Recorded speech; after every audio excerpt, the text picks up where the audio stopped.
The history of the Salem witch trials. Young girls screaming, barking like dogs, and strange dances in the woods. The Salem witch trials were a very dark time in American history.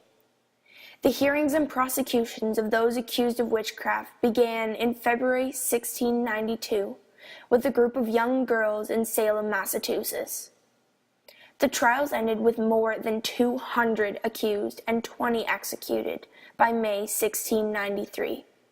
As one of the most popular cases of mass hysteria, the Salem witch trials have been used many times in popular literature, such as The Crucible by Arthur Miller, which explores the hazards of religious extremism and false allegations.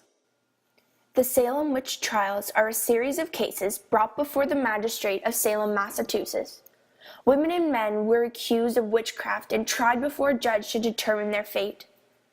The trials officially began in February 1692 when a group of young girls started accusing the townspeople of witchcraft.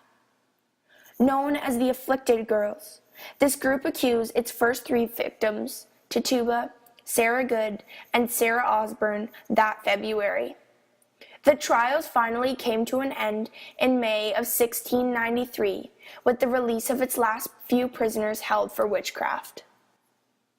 The crazed witch hunt began with the two young girls living with Reverend Samuel Parris. In February, his daughter Betty Parris and his niece Abigail Williams began behaving strangely. The girls would throw fits, hide under furniture, make strange noises, contort in pain, and have uncontrollable fevers. Eventually, several of the girls' friends started exhibiting the same behavior.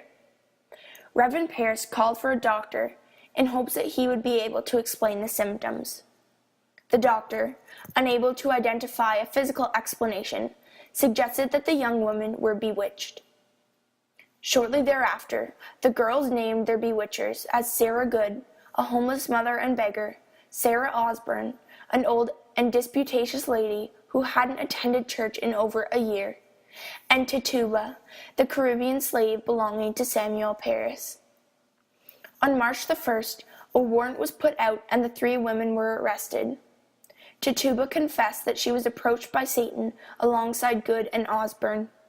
She stated that the three had agreed to do his bidding. Tituba's confession was the trigger that sparked mass hysteria and the hunt for more witches in Salem. It silenced any opposition to the idea that the devil had infiltrated Salem. This same month, 4 more accused witches were sought out and apprehended. In April, more women and some men were accused of worshiping the devil, namely John and Elizabeth Proctor, Giles Corey, and Mary Warren. Through May, the number of cases grew rapidly, with over 30 more accusations and arrests. The governor at the time, William Phips, created a special court, known by the name of the Court of Oyer and Terminer, consisting of 8 judges, and produced to help with the overload of trials needed to be heard. By June, there were over 200 accused in local jails, and the witch hunt had spread to surrounding counties such as Amesbury, Andover, Topsfield, Ipswich, and Gloucester. Those found guilty of witchcraft were hanged, or in the case of Giles Corey, tortured to the death. By the end of September 1689, the first movement toward the end of the Salem witch trials was made. The courts declared spectral evidence inadmissible. A specter is an image of a person only visible to the witchcraft victim who the specter was said to have attacked in some way. As this was in most cases primary source of evidence towards the committal of one for witchcraft, the number of warrants and arrests began declining. On September 22nd, the last 8 people were hanged in Salem. Phips, no longer seeing a use for the Court of Oyer and Terminer, dismissed the tribunal on October 29th. The 52 prisoners remaining in captivity were tried in a new court, the Court of Judicature, the following winter. By this time, most of the accused were found not guilty or were released from jail.